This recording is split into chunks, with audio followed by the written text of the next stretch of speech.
All right, so welcome everyone to our presentation on green shores this afternoon.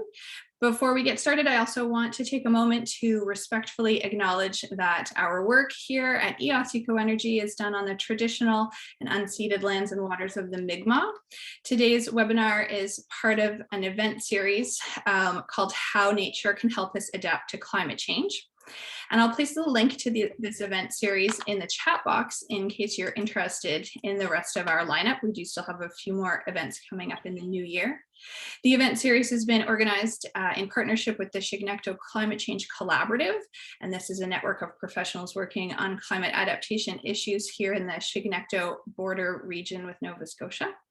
And so today's speaker is DG Blair. And DG is the Executive Director of the Stewardship Centre for BC. She provides leadership and project management for delivery of stewardship projects and resources to audiences across Canada, and has been involved in the development, application, and proliferation of the Green Shores program since 2009. She provides overall technical expertise and project management for Green Shores in Canada, and is an instructor for Green Shores Level 1 and Level 2 training.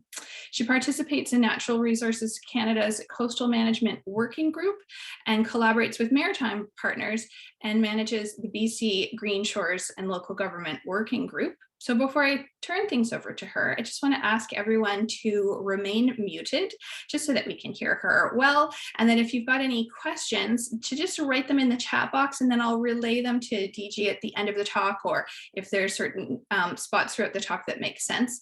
And then if you're listening on the phone though today, we'll also open things up for sure for verbal questions at the end.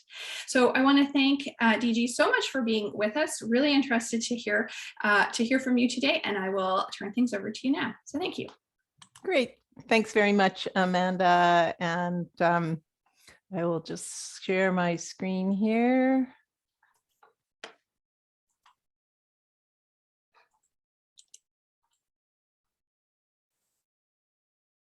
And I'll just do a double check. Everybody can see the full slide in the screen. Amanda, just give me a thumbs up. Yeah, that looks great. Good. Okay, thank you. So really glad that Amanda reached out, and just want to mention that the Stewardship Centre is working with Transcoastal Adaptations in Nova Scotia, which is based out of St. Mary's University, as well as the New Brunswick Environmental Network, to bring Green Shores to the Maritimes. So for those of you who are not familiar with the Stewardship Centre, we are a nonprofit organization based in British Columbia. We operate from a virtual platform, and our mission is to strengthen ecological stewardship in British Columbia by providing educational, technical, and capacity programs and resources to organizations, governments, the private sector, and the general public. And we always work through collaborative partnerships. Now, you may be wondering why, given our mission, that we are working across Canada with Green Shores. And that is because Green Shores, when we started back in 2005, it was recognized that it would likely be something much bigger than just a province-wide tool. And as we are very interested in not having folks need to reinvent the wheel, we have adjusted our platform to share this wonderful tool across Canada. So I want to start with just basically a key idea, and that is that in order to increase shoreline ecological resilience and climate adaptation, really we need multi-pronged approaches, and Green Shores provides this multi-pronged approach. So I always like to start any sort of talk with some images of what a shoreline property looked like prior to using the Green Shores tool. And you can see the before on the left, and then the after on the right, with the happy homeowners and the the team that helped build it. You can see how much more is available there. And really the homeowners, I think, came away from it really learning a lot. And you can see their quote there at the bottom. And the fact that they got support through the accreditation process. They love the idea of being an inspiration, and best of all, the birds love it. They've really noticed an increase in the use of wildlife of their property prior to, post construction. Here's another example. This is a lake example down in Washington State. You can see basically the property was had 100% of a hardened shore, bulkhead along 100%, no riparian vegetation. And then using the design guidelines from Green Shores, they've added woody debris, they've reestablished the beach and planted native vegetation in the riparian area. And in the photograph, it's still fairly young, but will develop over time. So those are some before and after shots. I did want to also mention that Green Shores focuses on nature and natural based features to help mitigate some of the effects of sea level rise and climate change. So basically, you see on the left-hand side, a hard armoring approach basically cannot, it impacts physical processes along the shoreline. It does not enhance habitat at all. It cannot reduce pollutants, and it really does increase those cumulative impacts. So you limit your beach access, limit have changes to the beach and habitat. And generally hard armoring approaches are more expensive to install. Whereas with a Green Shores approach, you really focus on restoring those physical processes, enhancing habitat, taking into consideration of those, what happens upland, and then ultimately you're looking to have reduced cumulative impacts. So you're restoring that ecological health as well as can have property protection. So what is Green Shores? You're probably all dying to know. So basically, it's a framework for design and applying a nature-based approach to shoreline management. It can help communities adapt to climate change. And it really looks at protecting ecological and socioeconomic values of that shore. It's based on 4 guiding principles. The first is we want to preserve the integrity or the connectivity of shoreline processes. So how the water moves along the shore. We want to maintain or enhance habitat diversity and function. So we want to have ecologically and biodiverse shorelines. We want to minimize and reduce pollutants to the shoreline environment. So in this way, we want to use things like low impact development, rain gardens, stormwater management. What happens upland is very important to what happens actually when you get to the water, because we all know that water moves downhill. And finally, we want to reduce and reverse cumulative impacts. So we want to look and take things from a whole systems perspective, even though we're working on a project by project basis. So Green Shores is made up of many different pieces. I always call the backbone of Green Shores the 2 credit and ratings guides. So those are Green Shores for shoreline development and Green Shores for homes. But we found that having just those 2 pieces really did not enable action on the ground. So we established a local government working group. We now offer 3 levels of training at both the community level and for shoreline professionals. We offer registration of trained professionals and Green Shores approved professional designation. And then finally, we offer certification of projects that use the Green Shores design guidelines. So a little bit more about the credit and ratings guides. So they are created as tools so that properties can be developed in what we call a shore-friendly way. So taking into account, those guiding principles on a property by property basis. And both are built on a format similar to Built Green and LEED, using credits and ratings framework to incentivize best practices going into each and every project. So if you can think of the credits as being a best management practice, and if you do the best management practice, then you get credit for it. And if you do more best management practices in your project, the more credits you get and the higher the rating you get. And this way it incentivizes more best practices going into each and every project. And I want to just sort of focus in on Green Shores for Shoreline Development, give you a brief overview of that.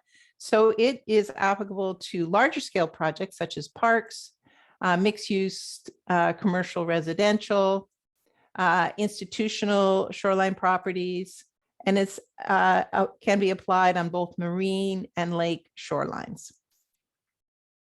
And of course, it is based on the Green Shores guiding principles. So to give you a sense of what's in Green Shores for Shoreline Development, it's basically a voluntary credit and rating system. So this is voluntary. It's not mandated, much like LEED and Built Green. Because these are larger projects, many of the prerequisites and credits required qualified coastal or other qualified professional sign-off.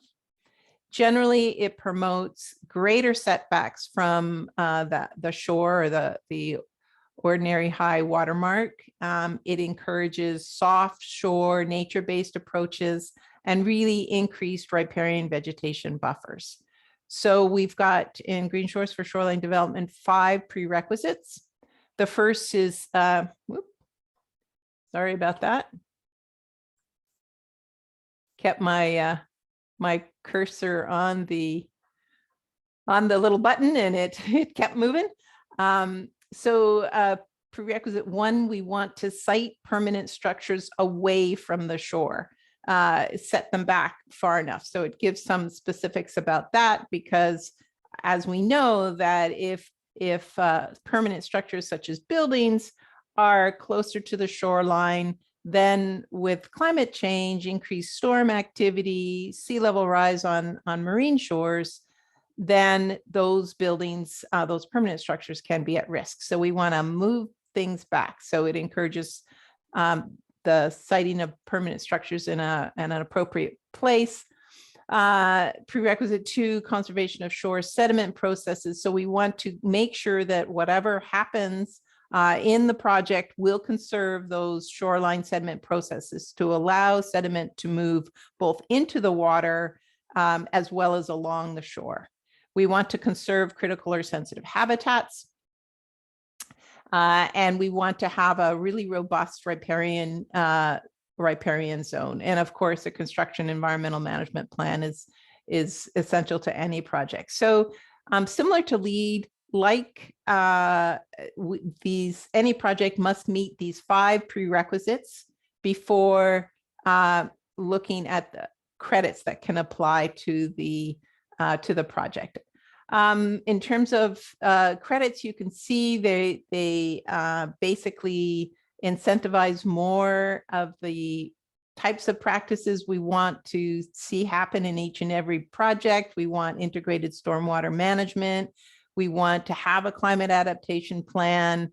For sites that are contaminated, you get some points for working on those type of sites. And I'm going to give I'll dive in to give you just a little bit of a taste of the kinds of things that the kind of specifics in the next slides. Oh, but before I do, I will mention that there is a credit for exceptional performance and innovation, because we want to make sure that We give credit for people trying something innovative, you know, those first past the post, those early adopters. So you get some credit for that. So in terms of, this is an example, oh dear, sorry about that. I'm going to move my cursor here. This is an example from credit 1. So you can see how what we want to do is we want to permanently designate a minimum of 75% of the shore length as a common area. So in other words, moving to this sort of where the shoreline is basically there's no development on it. And you can see also that it's very specific in terms of having it's measurable, so you can figure out how much you know, is it 75%? You need to meet that goal. Is 75% of that shore length is common area or park, and then it specifies the width. And so again, you can measure that, and that way the verifier can say yes, you've met this criteria. And you can see here how different design options offer different points. So if it's a public park, you need at the very minimum to have some sort of controlled access with minimal human use. In other words, it's not going to be just a grassy area right to the shore. We want to have some riparian area there. But in terms of, we really also want to encourage private development to have those park included into their space. So in terms of green shores for homes, as it sounds like, it's for residential properties for both lake and marine shorelines. And in this one in particular, it's really set up to encourage incremental improvements. Because homeowners, we don't want them to take say it's an all or nothing. So if they remove 50% of their bulkheads or restore 50% of their shoreline, they get credit for that. And of course, it is based on those 4 guiding principles I mentioned earlier. So you can see here in terms of the categories of credits, they relate roughly to the 4 guiding principles of green shores. So the first one is shoreline processes credits. So how do you preserve, restore those shoreline processes? Then we have the shoreline habitat credits. What can we do to increase habitat value on private property? So you get credits for things like using native vegetation, having a robust riparian area, for example. Water quality, as you know, looking at that third principle about reducing pollutants from entering the aquatic environment. This is all about what kind of practices you can have both over water. So for example, over water structures, as well as upland. So those low impact development, things like rain gardens, making sure your septic system is working well, et cetera. And then finally, we have shore stewardship. So this is because private properties, particularly shore properties, can be quite small. So we want to encourage folks to work together. So, and also to encourage folks to work with stewardship groups. So if they join in a program, if they have education and outreach in the neighborhood or broader scale, if they work with their 2 neighbors on either side, you get credit for doing that. So here's an example of credit 1.2, setback impact avoidance. And here again, similar to the other credit and rating system, Green Shores for Shoreline Development, it's very specific. So if you meet the regulatory setback without a variance, then you get a base point. But if you do more than that, if you set any permanent structures back 75 years plus sea level rise, you get 10 points. And then, so you're incentivizing a better practice. I did want to mention briefly about Green Shores training. I'm hoping you're getting the sense there's quite a bit to the Green Shores credit and rating systems. And so we have developed training that's delivered in collaboration with post-secondary institutions. Green Shores Level 1 is really an introduction to Green Shores. It's offered both as a in-person course as well as an online course. In the Maritimes, it's currently offered through St. Mary's University in Halifax, and obviously online through across the country, and that's available through British Columbia Institute of Technology. Green Shores Level 2 is really diving into the application of the two credit and rating systems. And again, they're offered through SMU in the Maritimes and here in BC through University of Victoria and BCIT. And then finally, Level 3 is really looking at folks who've then had the chance to apply the credit and rating systems on projects. And really it's meant to demonstrate proficiency in applying Green Shores. And that is an online course offered through BCIT right across the country. I did want to just touch on the importance of taking the training, because we've really seen here in BC an increase in projects and application of the Green Shores framework once we had trained more people. So if people take the training, then the light bulbs sort of go off and it's, aha, okay, I get this and how this will be a very useful tool. And it's hard to do that without taking the training. So we are working on increasing the partnerships in the Maritimes to offer training. Right now it's through St. Mary's University, and they are able to go out to New Brunswick, for example, in PEI. But ultimately our goal is to increase capacity in each of those provinces to deliver Green Shores training. Just wanted to give you just a sense of, here in BC, some of the projects that have been completed, and you can see these clusters, and they really relate to where the most training and the most trained practitioners are located. So that training really does make a difference. I did just want to just briefly touch on, I know that we have folks from different provinces, but this is Nova Scotia, and the fact that really the Green Shores principles and the credit framework really do have some really good synergies with what needs to move forward in terms of, in Nova Scotia, the Coastal Protection Act, and in many ways that local governments in each of all of our provinces across Canada are really working for climate adaptation approaches.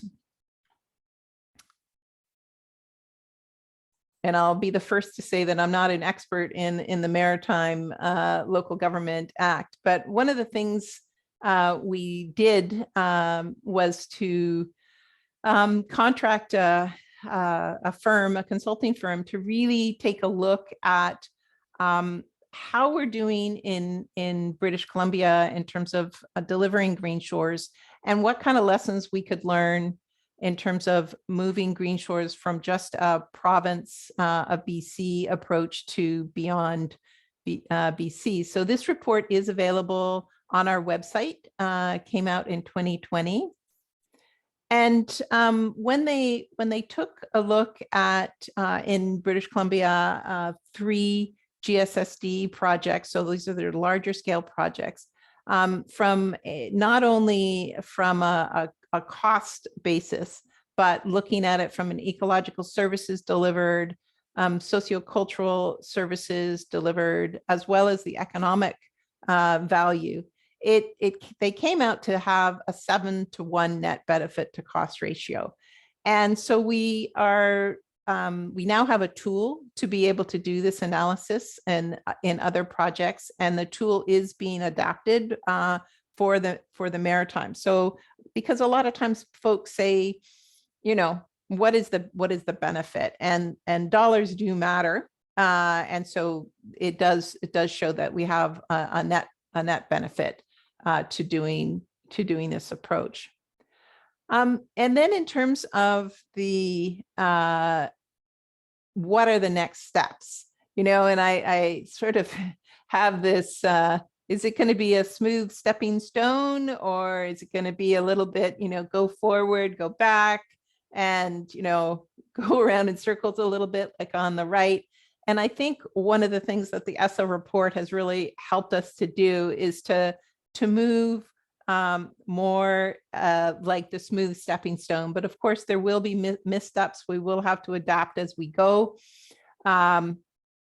And so working with our partners at St. Mary's and NBEN, we will figure out what are the next steps. So in terms of what we're doing right now, we did update the older Green Shores Credit and Ratings Guide, Green Shores for Shoreline Development. So it is now applicable to the Maritime provinces, and that came out in the summer of 2020. And we're currently working on updating the Green Shores for Homes Guide. It's now in the pilot stage so that it is also applicable to the Maritimes. And we have a 2022 target. And I want to give a shout out to Natural Resources Canada, as well as Environment and Climate Change Canada, for supporting the updates to these two guides. So in terms of the roadmap for bringing Green Shores to Atlantic Canada, we're certainly working on the developing guidance. So we have the Green Shores for Homes and the Green Shores for Shoreline Development. So that's in the works. The photograph on the right, the left, is Danica van Proest, who's a professor at St. Mary's University. I was just recently in Nova Scotia helping to deliver training there. So we're focused right now on Nova Scotia because that's where we have funding, but we've got an application in to have to deliver the Green Shores Level 1 course in New Brunswick in the spring of 2022. So fingers crossed that we get the go ahead on that funding. And so that's the goal, is to start delivering this training elsewhere and really look towards increasing knowledge mobilization and the establishment of local government working groups in the Maritimes. So that part is we're still in the working to make that happen, but hopefully we've got some interested local governments in Nova Scotia. And then hopefully the idea would be to have community-based working groups in each of the Maritime provinces. So with that, I'd like to just leave this slide to encourage you to reach out. And if you have any questions, of course, we have time for Q&A after this. I really encourage you to check out our website and the Green Shores pages. There's a ton of information there, and useful resources, lots of reports, etc. And in terms of shout outs to our funders, including Environment and Climate Change Canada, the University St. Mary's, University of Victoria, BCIT, Natural Resources Canada, Real Estate Foundation, the Province of BC, and the Pacific Salmon Foundation for our work. And then key in this, in terms of right now, our partner is Transcoastal Adaptations in Nova Scotia to start. We're starting to build capacity there. So with that, what I'm going to do is stop sharing, and then hopefully there'll be some questions and we can have some dialogue. So thank you. Well, thank you very much, DG. All right, I'm going to stop recording and then we can ask some questions.